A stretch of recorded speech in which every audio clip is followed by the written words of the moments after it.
Is this thing on? Welcome back to Big Mouth, and fancy seeing you here in June. I'm very welcome, my friends, and especially my enemies. Come in, sit down, no touching.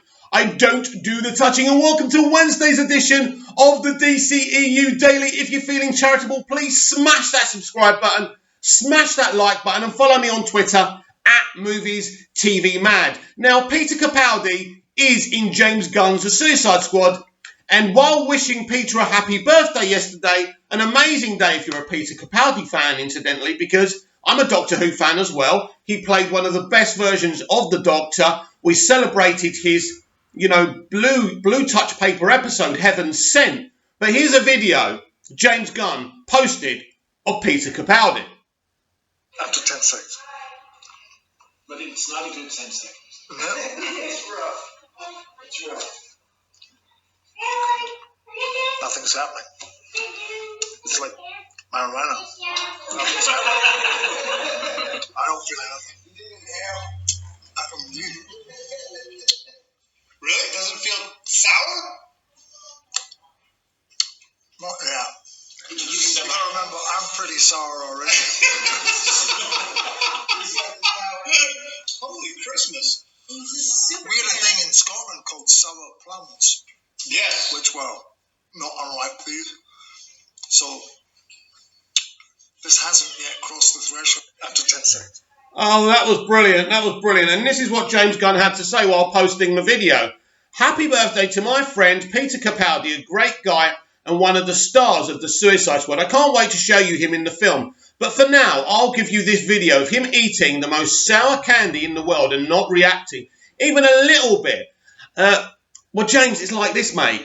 He's Scottish. He's tough. He can eat anything. You don't realise the shit Scottish people put in their mouths, the alcohol they drink, right? So a sour piece of candy, or sweet as us Brits call it, isn't really going to bother him. But well done, James Gunn, for posting that.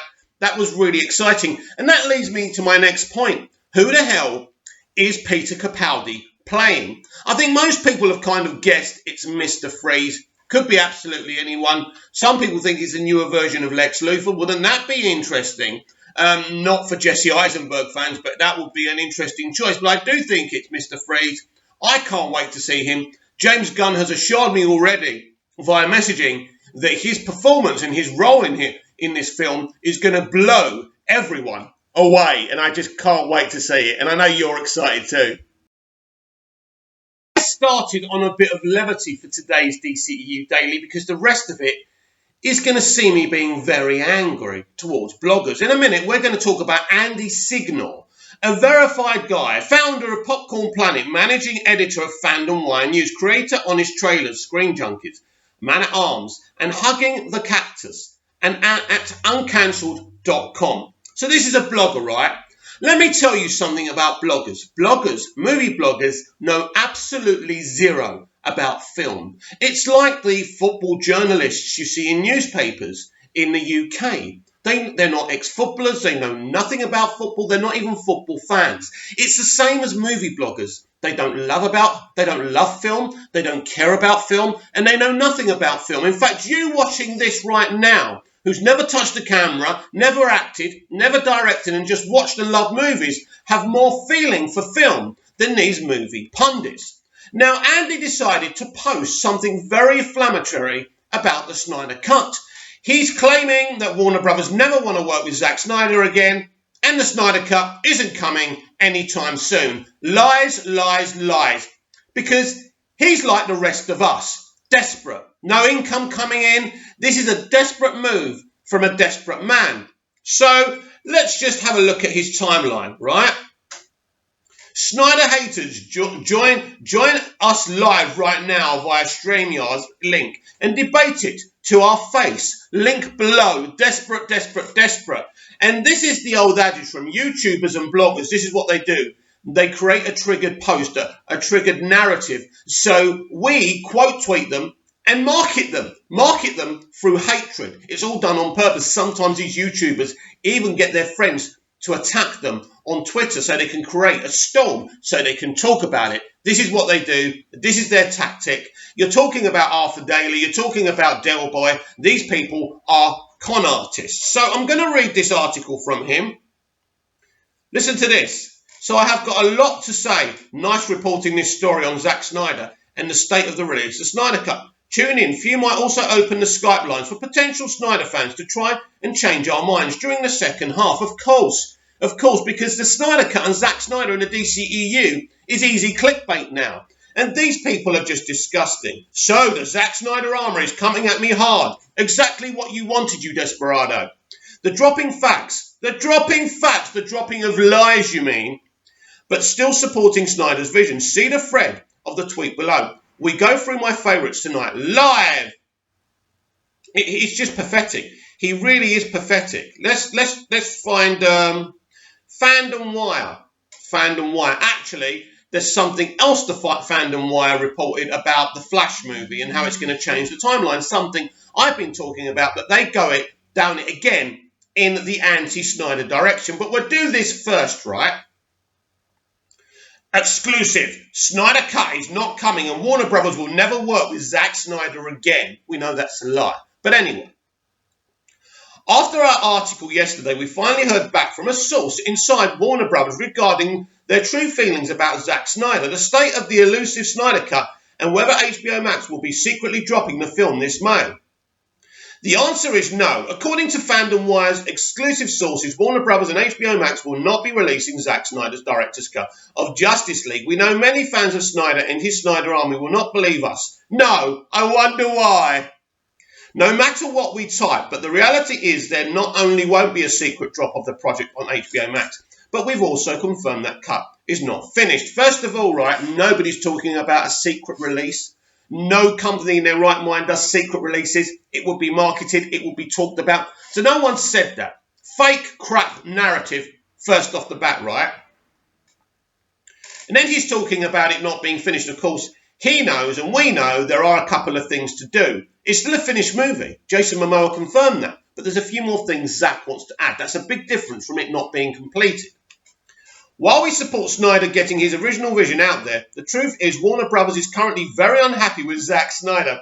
They are even more frustrated by his constant encouragement of fans who keep getting the Snyder Cut trending on Twitter. In fact, each time the film trends, it's actually making a release less and less likely. This is actually not true. They may be pissed off at Snyder for what he's done. Really cleverly, he's created this situation. He's marketed this situation. They may hate him for that, but at least they now know there's money in doing this. So they may not want to do it, but they're going to do it because there's greener money. They don't have a choice. I don't believe this guy's spoken to anyone. I don't believe FandomWire's spoken to anyone. But of course you can imagine Warner Brothers being extremely pissed off at what Snyder's accomplished with this movement. But at the end of the day, there's nothing you can do. You now know Snyder's vision could have made you a bunch of money. You look like idiots and you're going to, if you like it or not, you're going to have to go back on what you did. The lack of a finished Snyder Cut is unspoken fact around Hollywood. It's really funny, right? Does it exist? You know, and all that. Remember what Zack's been saying, right? And they're contradicting from the source who made the movie. Who knows better than these people? It's hilarious. An unspoken fact around Hollywood no one seems to want to go on record about. Even studios other than Warner Bros. Are beginning to take notice of Snyder's constant pushing to vilify the studio. Like they're holding his finished cut for ransom. Warner Bros. Is fed up with these antics by Snyder and how he's using his fans to try and bully them into funding and releasing this cut of the film.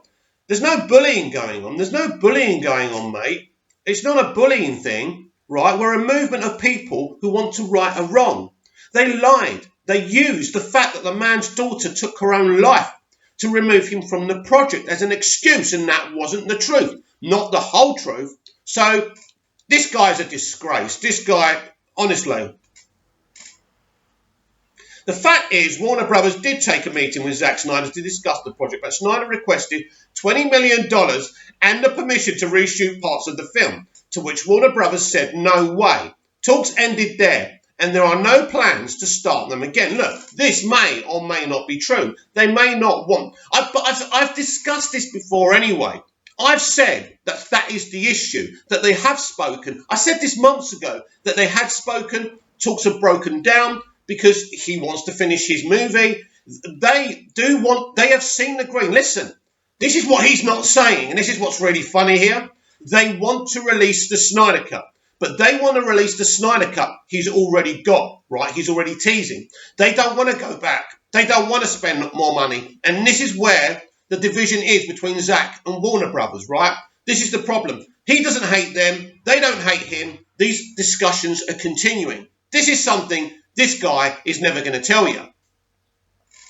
In fact, reps inside Warner Brothers are getting angrier and angrier at Zack Snyder for encouraging false stories on movie websites that rally fans to think Snyder's cut of the film is finished. It's not. It is finished. He just wants to come back and tar up a few elements of the film. It is finished. It can be released. The music's done. The effects is done. Right? You are lying. We've confirmed this fact. It keeps on saying fact, if you notice. We've confirmed this fact from other sources who were involved in making of Justice League, who have verified that while a cut does exist, it's merely a work print. Here we go again with these old narratives of a work print. What absolute lies. And this confirms they've spoken to no one and still needs a lot of post-production and visual effects work. Right or wrong, Warner Brothers doesn't want to invest any more money into Snyder's vision of the superhero franchise, especially after being bullied online. They have not been bullied, right? This is fans just asking a company to release a cut. You say that you like Zack, you say you want the movie released, and you're calling us bullies? The situation has gotten so salty, one rep we heard from told us that WB will never work with Snyder again, but the feeling is likely mutual given Snyder's push-out and constant desire to rally his fans to keep fighting the studio for a Snyder cut. They're lying. He's lying. We heard Warner Brothers is so fed up with Snyder they are planning to wipe his film's continuity in their upcoming solo Flash movie. This is something they were pushing. I'll try and find the article. They genuinely hate the constant barrage of release the Snyder Cut, but as annoying as the movement is to them, they merely label it noise and refuse to give in to the fans' demands merely out of principle. This is absolute nonsense. Let me tell you something. I'm someone who works within this industry. This industry doesn't have any priority, and it certainly doesn't have any principles. The only principle it has is to print money. The Snyder Cut can print money. That's why they've already had talks with Zack, which they've confirmed. They're contradicting themselves. To think a company wouldn't release a cut of a film out of principle when they know they can make money is absolute nonsense. Will we ever see a Snyder Cut of the film? According to current reps of WB, no. But that could change in time. Remember, it took 26 years, here we go, 26 years for Warner Brothers to officially release Richard Donner's cut of Superman 2. The question for the studio has always been whether or not Zack Snyder's cut of the film will truly please fans beyond his Snyder army, demanding it, and if it's truly worth another $20 million plus investment. They do not believe it is. They may not want to spend the money, but they know there's money to be made from this. And it's not just the army. It's not just us who want this. Everyone is intrigued and captivated about this film. Everyone's talking about this. Everyone wants to see this now, even the Snyder haters. This man, I mean, he's repugnant. Repugnant. That's the word I'm going to use for him. What do you think of Zack's continuous pushing? Do you believe in Snyder no matter what is reported? Do you believe his cut would fix Justice League? Yeah.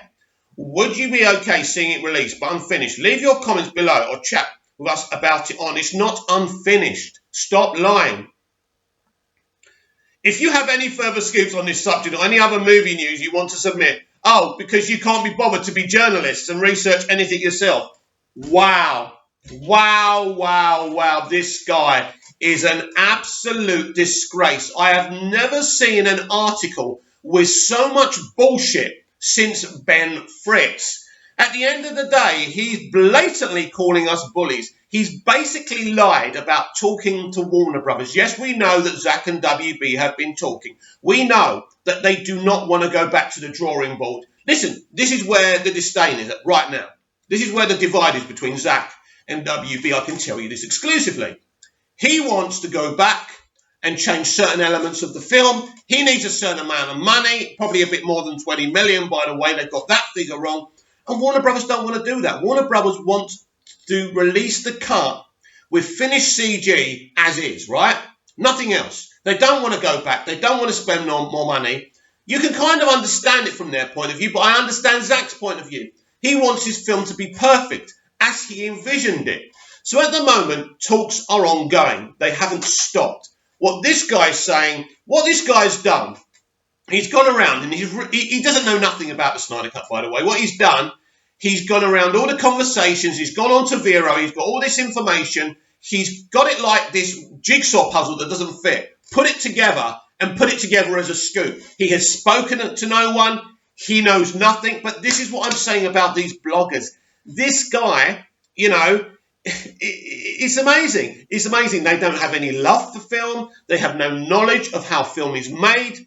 They really are the poison and the enemy, not just of film fans and film consumers, but actually the film industry. Nobody likes them. Was it someone was talking about the Dune movie because the pundits have started on that already, saying it looks too dark and it's not fun. Someone said, wait for the bloggers to attack it for being too dark. David Ayer himself started quote tweeting it with laughing emojis. You are hated, bloggers. You're literally hated by everyone. Of course you don't care. You're making money. You say whatever you want with no hitback. Well, there is hitback from us, the fans, and you don't like us. That's why you keep on going on about fan entitlement, because we keep on sitting you down. You talk about facts. You know the facts. If you've bothered to follow the Snyder Cut story and the movement for the past 2.5 years, you know there is a cut. It is finished. Zach just wants to go back to add a couple of things. It is finished. And it's certainly not a work print. This guy is beyond contempt. He's made a bunch of lies as a journalistic scoop, disguised it as a journalistic scoop, just so he can get hits and clicks. Block this person. Don't tweet him. Don't tweet him anymore at the end of the day. I'm very angry, very disappointed. But what do you expect from a pig but a grunt? This is why I started with kind of Peter Capaldi and a bit of levity, you know, because my temperature is up. I can feel my chest expanding. Fandomwire is the enemy of any movie fan. And what I'm going to read out to you will make your blood boil. I'm like you, I'm just a fan. It's outrageous because nobody's making any money. There's nothing going on in Hollywood, so make it up. So while I'm reading this, I'm going to sit them down and tell you how it is, because that's the way it should be. We shouldn't be doing videos, reading out information and then nodding our heads and not being passionate. Why would I bother having a YouTube channel if I'm going to do that? And I know for the 50 people are going to come in watching this video, you appreciate this and you appreciate me, which is awesome, and I love you too. Exclusive. I love this big printed word, exclusive. DC's future plan for the Flash and film universe revealed. After this week's headlines, all eyes are on Ezra Miller. He's repped and Warner Brothers to figure out what his role will be as the Flash in the future of the DCEU. This past week, a cell phone video went viral where Miller seemed to be choking a fan and frying her to the ground. Frying her to the ground? Is there an alternate parallel universe version of this video? I didn't see anyone being thrown to the ground. No statements or charges have come forward, but that hasn't stopped many fans from making it trending this week. With Ezra Miller is over party. Well, you can hashtag it, and by the way, it's not even trending. You'll be lucky to find that hashtag now. It was an April Fool's joke, and what's so horrible about Fandomwire in this article, they don't admit it. They go with it. Look, they are despicable. It was an April Fool's joke. There is going to be no statements. There's no decision going to be made because there's no need for a decision to be made. Ezra Miller is awesome. He's still the Flash, and he will be remaining to be the Flash, and that's it. That's the end of it. While Variety and other trades confirmed that an alteration happened, no, actually, I think it was Variety. Was it Variety who confirmed it was an April Fool's joke? Comment down below and tell me which site actually confirmed it was an April Fool's joke. So again, absolute lack of research. Just doing an article for some quick clicks and more sponsorships, right? Disgusting. Anyway, while Variety and other trades confirm that an altercation happened, others wonder if the fight could have been staged. Whatever happened, many are waiting for more official statements. There's going to be no official statements. There's nothing to have a statement about. April Fool's joke, done and dusted. I'm sorry, your narrative is already dead. Right. One of the Flash's previously co-directors, John Francis Daly's Spider-Man Far From Home, because that was a great movie, wasn't it, left the project over creative differences. So his tweet this week repeating the line during Miller's controversy made many fans assume he was throwing some shade at Miller and applying his own difficulty of working with the actor. Creative difficulties, that's what bitter John Francis Daly tweeted. He can tweet what he wants. He's a bitter and twisted little man who got sacked because all he wanted to do was do a spoof on Back to the Future. That's not how you make a Flash movie. Sorry, John. Bye-bye. Our sources, these invisible sources again, have told us that no decision has been made yet by Warner Bros. Regarding Ezra Miller. Yes, there's no decision going to be made because there's no decision to be made. Right, but the fact is the script for the Flash movie is done. We're told DC's new plans are well into motion and will continue to move ahead quickly when they're able to do. With or without Ezra Miller in the suit. He's going to be in the suit, you effing liars. Jesus Christ, you're terrible. Literally, anyone today can go on a laptop and start printing whatever they want. It's ridiculous, and people believe them. Again, I'll repeat, no one from this movement even stuck up for Ezra apart from me. It was disgusting because all people are interested in is super chats. You're all a disgrace when it comes to that. The real story here is now how important the Flash is to Warner Bros. In officially resetting the Justice League in a new DCEU. FandomWire has exclusively spoken to sources involved with the film to confirm that the events of the new film have Barry racing back through time to save his mother. Anyone who picks up a Flashpoint comic would know that, right? So the events of the new film have Barry racing back through time to save his mother. However, when he comes back through the Speed Force, after altering time, forever adjustments to the DCEU will be made. While the Justice League is mentioned by name in the script, no other heroes are featured. Well, that's a lie, because I've already exclusively told you that Cyborg will be in this film too. But anyway, I know more than this comic. And that's actually putting down comics. And when Barry comes back through time, the Man of Steel, Batman v Superman and Justice League movies will be gone. When we're finished, we're disgusted. Wonder Woman and Aquaman will remain cast as is, but Robert Pattinson's The Batman will be one of a few new characters incorporated into the new resetted timeline. Wow. Well, no need to do any research there. You could easily just make that up. Right, there's no sources. While it's still up in the air, whether Ezra will return as the Flash, there's no up in the air, mate, only in your imagination. We do know Kirstie Clemons' Dope Neighbours 2 is still up for Iris West, and Andy Muschietti, it is still on to direct the script by Christina Hodson, Bumblebee Birds of Prey. We've exclusively confirmed the two villains of the Flash movie are Reverse Flash and Mirror Master. I don't know if that's true, by the way. But Mirror Master's awesome, and obviously Reverse Flash is awesome as well. So hopefully that is true. But we'll see. That's against a mere guess. Nobody knows that. Nobody's told them that. While some reports were falsely claiming that Reverse Flash would be gender swapped, I've never heard that. They just make it up as they go along, aren't they? Learn this is not true. Casting is still underway for a male Reverse Flash. However, Jessica Chastain is being courted to play the one-time villain, Sam Scudder, a.k.a. Mirror Master. Oh, God. No. Nonsense. You know why they've actually linked Jessica to this? Because she's obviously worked with Andy Muschietti before. It's so pathetic, it's so cheap, and it's such lazy journalism. Mirror Master is recurring Flash foe from the comics and has appeared 3 times in both the Flash TV series. In the comics, Mirror Master uses mirrors that produce fantastic effects such as hypnotism, invisibility, holograms, physical transformations, communications, travelling into other dimensions or other parallel universes.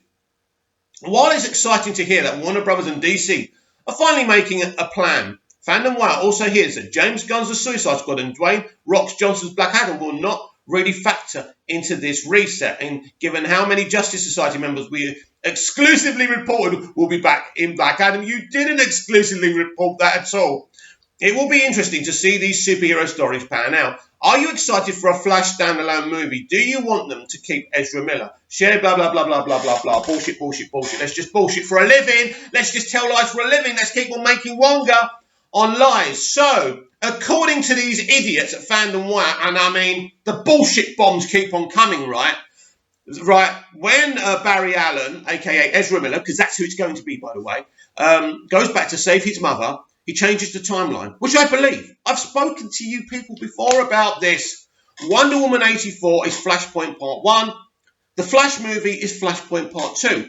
I've been telling you this for weeks and months. Now, what do you know? You've only got blah, blah, blah subscribers. Because I don't need to have a huge sausage to give a woman a good time. Do you understand what I'm trying to say to you? Luckily, I'm well endowed, right? But that's not the point. The point is, I know stuff. I am linked within the industry. Now, whether you want to believe that or not is up to you. It's not how big, how many people follow you. It's who those people that follow you and that you know actually are. Always remember that. So, fact. There's a flashpoint going on in Wonder Woman 84 and the Flash movie, which will probably be called Flashpoint or something else, right? It might even be called Flashpoint Part 2. I don't know, right? So we know that's a fact. But what I can absolutely, categorically confirm to you right now, because I've spoken in people, I've actually speak to people within Warner Brothers who know the people, right? I don't speak to the big people, right? But I speak to people who know what's going on, right? So Man of Steel and Batman v Superman will never, ever, ever be deleted from the DCEU. Never. Warner Brothers will... Look at Shazam. Look at Shazam. How many Easter eggs for Man of Steel? And BVS. The newspapers. There's no way. This is absolute nonsense. Never going to happen. You would literally lose every BVS and MOS fan. You would lose money. No one in the industry is that dumb. So there is going to be a change in the timeline.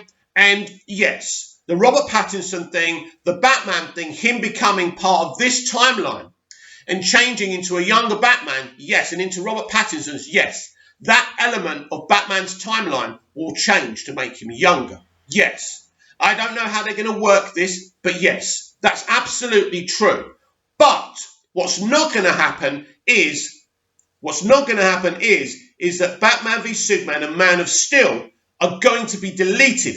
And that is an audacious, despicable lie. So what's the moral of today's story, everyone? The moral of today's story is that fandomwire and their main journalist is full of absolute balls crap, and you should never believe them. Don't troll him, don't bully him, don't talk to him, block him. Block, don't follow fandomwire, right? I had to read these articles out. We have to talk about this. This is what Big Mouth is all about. This is what the DCEU Daily is all about. Otherwise, what am I doing here? I'm not serving you. Why are you following me? I better not ask that question too many times. I'll have no subscribers. I've barely got any, right? And views for my videos. But yeah, I'm here to inform, to debate, and that's a good thing. So, important for you, my subscribers, who I love to bits, there is going to be a change in the timeline. Wonder Woman 84 is Flashpoint Part 1. The Flash movie is Flashpoint Part 2. Elements of the DCEU will change, but absolutely, Batman v Superman and Man of Steel, after both those films, will still be part of the canon. So there's absolutely nothing to worry about. And wow, fandomwire, you are a disgrace. A disgrace. Fandomwire, wow, fandomwire. What have you got to do with the fandom? You don't represent the fandom. You're just in for the wonga. How dare you?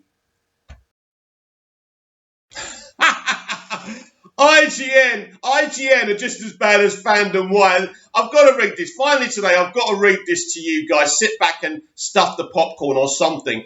Rebuilding the Batman. It's time for Bruce Wayne to be happy again. What? When was Batman ever happy? Batman being happy? Excuse me? By Jesse Shedeen. Wow. Perhaps no superhero has had more successful big screen career than Batman. Past adaptations like 89's Batman and 2008's The Dark Knight are regarded as some of the best superhero movies ever made. And some of the biggest stars in Hollywood have had a turn playing either the Cape Crusader himself or one of his many iconic villains. Now, a whole new generation is getting their chance as Warner Bros. Works to reboot the franchise, with 2021's The Batman starring Robert Pattinson and Zoe Kravitz. We'll see if it's actually a reboot or a continuation of Batfleck's story, we will see that. We don't know who Robert Pattinson, what version he's playing yet. But thanks for the assumption. Given the massive critical and commercial success of the past Batman movies, the Batman definitely has its work cut out for it. How can director Matt Reeves and his cast escape the shadow of past Batman movies? What can the Batman do to distinguish itself from other incarnations of the Dark Knight? That's what we hope to explore in a recurring series called Rebuilding the Batman. Wow. First up, let's look at how introducing a happier, even more well-adjusted Batman may be the most significant and important way in which the Batman can blaze its own cinematic trail. Batman's history of happiness. Whether you look to the comics themselves or adaptations like Christopher Nolan's Dark Knight trilogy or the Arkham games, most incarnations of Batman in the 21st century follow a similar pattern. Batman is almost always portrayed as a dark and brooding figure because it works. It's ridiculous. He's tormented by the deaths of his parents, well, wouldn't you be? And fully committed to his war on crime, to the point where he's become an antisocial recluse who drives away girlfriends, sidekicks, and basically everyone in his life besides the faithful Alfred Pennyworth. He doesn't get along well with the Justice League comrades and almost never smiles. This has been the default portrayal for as long as it's almost hard to remember a time when there was anything else. But it wasn't always like this. While the very earliest Batman comics were pretty dark, even featuring the Caped Crusader killing his enemies, by the time Robin debuted in 1940, the franchise was firmly in kid-friendly territory. In fact, it wasn't until Frank Miller's 1986 graphic novel The Dark Knight Returns that the idea of Batman as grim and gritty avenger of the night really started to take root. Even though that story features an older Bruce Wayne in an alternate universe setting, many comic creators began following his example. Tim Burton's Batman movie helped further popularise the idea of a darker Batman outside the comics, paving the way for where we are now. But before the mid-80s, Batman was a very different character. As strange as a campy and happy-go-lucky tone of the 1966 TV series may seem now, that was more in line with the comics of the time. Even after Batmania faded in the late 60s and the comics began to trend in relatively darker direction again, Batman was still painted as more swashbuckling detective than tortured vigilante. He still yearned to find love and one day his nightly crusade. And one day to end his nightly crusade. He genuinely enjoyed his team-ups with Robin and the Justice League. He actually smiled from time to time. Even though grim and gritty Batman has become the default in the post-Dark Knight Returns world, some comic book storytellers have begun tapping into the older, lighter era. The recent Batman universe is a fun romp that Reeves likes throwbacks to a simpler time for the Caped Crusader. And as bleak as Tom King's long Batman run could be, the series ultimately ended with Bruce Wayne choosing to be happy and embrace his romance with Catwoman. Maybe it's time for the movies to undergo a similar shift. Do you remember the end of The Dark Knight Rises when we see Bruce Wayne still alive when we thought he died? Right? I don't know if that's real or it's a dream or whatever, right? But the point is, what ending did you like? The one where he dies sacrificing himself for Gotham, which makes absolute sense, narrative sense, or him sitting in a dinner table with a woman he barely knows, right? Happy endings. I hate happy endings. I hate smiley characters when it doesn't fit. Superman smiles in the comics, and mostly he's a lighter character because he's Superman and he's had a different upbringing and he didn't see both his parents shot to death when he was a little boy. Big difference. This is ridiculous. What the reboot can learn from Batman and Robin. 1997's Batman and Robin is pretty much universally regarded as one of the worst DC movies of all time. That said, star George Clooney actually made for a pretty solid Bruce Wayne. It's not just a strong jawline, though. That certainly didn't hurt, but the fact that Clooney is Bruce is one of the more well-rounded versions of Batman we've seen on the big screen. My personal opinion of Clooney, George was an okay Bruce Wayne, and the stuff between him and Alfred when he could see Alfred was done was very emotional, and George did that well. But in the suit, it absolutely didn't work. It was just George Clooney again. There was no acting going on, unfortunately. It simply was bad casting. It was a casting stunt, and it never worked for me. Clooney's Batman is committed to his cause without being constantly tormented by his past. Apart from having one backflash about Alfred, but never mind. The movie emphasises the brotherly bond between Clooney's Bruce and Chris O'Donnell's Dick Grayson. This Bruce even seems to enjoy his role as sexy mysterious playboy. Even if his nightly activities take a toll on his personal relationships, Clooney's performance tends to be overshadowed by everything else wrong with the movie. But there are elements of Clooney's Batman we'd really like to see return in this next franchise revamp. No. Are you crazy? This just proves what I say about bloggers. You know what? IGN, stick to gaming? Really?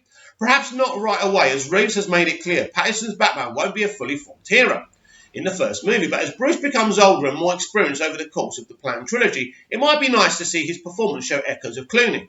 That greater sense of ease and comfort in playing the role of both billionaire and superhero. Right, let me just explain something to you. Not only is this a tormented hero who saw both his parents shot, this is a guy who's trying to, he's a vigilante in a town that's it's a cesspit. How can this guy ever be chilled and laid back? It's not realistic. It's not logical. It's dumb thinking. That's not to say Batman and Robin is the only film in that series that can and should inform the reboot. There's a reason we recently argued Michael Keaton is the best live-action Batman to date. Keaton may not have been built like a comic book superhero, but the unique blend of haunted orphan, aloof, billionaire and unstable psychopath makes for a very convincing Batman. As much as that Batman series lost its way in the transition from the two Tim Burton films to the Joel Schumacher sequels, there's something worth emulating in terms of the progression of Bruce Wayne's personality. The new trilogy can and should give us a Bruce who evolves and grows in a way Christian Bale and Ben Affleck's versions don't. Excuse me? You mean because he's gruff and he's dark and he doesn't become happy and fluffy, they didn't grow? You absolute idiot. And Ben Affleck's Batman didn't have a chance to evolve because he didn't get the movies, did he? Thanks to WB and Sujihara. To its credit, 2017's Justice League did attempt to lighten up Affleck's Batman and make him more of a team player. They're disgusting. That's most noticeable through his relationship with Ezra Miller's Flash, and that speech about heroism starting with saving just one life. But as the product of extensive reshoots and two widely different directors with competing visions, Justice League is hardly a tonally consistent superhero movie. Thank you for saying at least that. The new Batman series needs to set out with a clear vision for Bruce's character arc and to stick to it, not attempt to course correct several movies in. I hate IGN, I really do. If the goal is to introduce a more well-rounded version of Batman and of Bruce Wayne, Reeves could hardly have found an actor better suited to the challenge. One could argue Pattinson's entire career has prepared him for taking up the mantle of Batman. Early on, Pattinson showed he can play a charming, handsome, likeable hero in Harry Potter the Goblet of Fire, a reclusive, haunted loner who enjoys dressing in black in the Twilight movies. But since wrapping the Twilight saga, Pattinson has seemingly been on a crusade to show just how much range he has as an actor. In 2011's Water for Elephants, we see echoes of the aloof, haunted loner that made Keaton's Batman so memorable. 2014's Map to the Stars cast him as a decent, ambitious man, brought low by a city that means so much to him. 2018's High Life, easily one of Pattinson's best performances yet, thrusts his character into larger-than-life circumstances that put his very humanity to the test. All of these roles prove he can play a Batman who does more than just brood and punch bad guys. Oh my God, that's not what Affleck's doing. That's not what Bale's doing. Oh my God, did you watch those films? But also feels and yearns and struggles with the role he's built for himself in Gotham City. Pattinson has long since established himself as one of the finest young actors in Hollywood, agreed. He not only has the potential to make a great Batman, but to give us the most well-rounded and cohesive cinematic version of Bruce Wayne we've ever seen. If that doesn't justify this latest superhero reboot, we don't know what does. A happier Batman. A smilier Batman. A Batman that embraces love. No.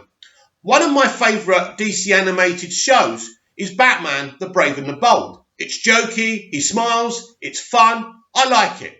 A happier, lighter Batman, fine. In animated movies and animated TV shows, I'm fine with that. That's cool. But we don't need to see a lighter, funnier, happier, smilier Batman. It's ridiculous. He's a dark character. If you saw your parents blown away as a kid, you would be like that. If you lived in a town like Gotham, you felt it was your responsibility to police it, you would be a darker, gruff, brooding character. It makes logical sense. What you are saying, IGN reporter, is absolute nonsense. Anyway, my throat's killing me. I have to go. It's been a really frustrating episode of the DCEU Daily today, but I've enjoyed bringing it to you. Anyway, comment down below, like, share and subscribe, and I'll be back tomorrow with even more DCEU Daily. See you again soon. Fandomwire, we're blocking ya.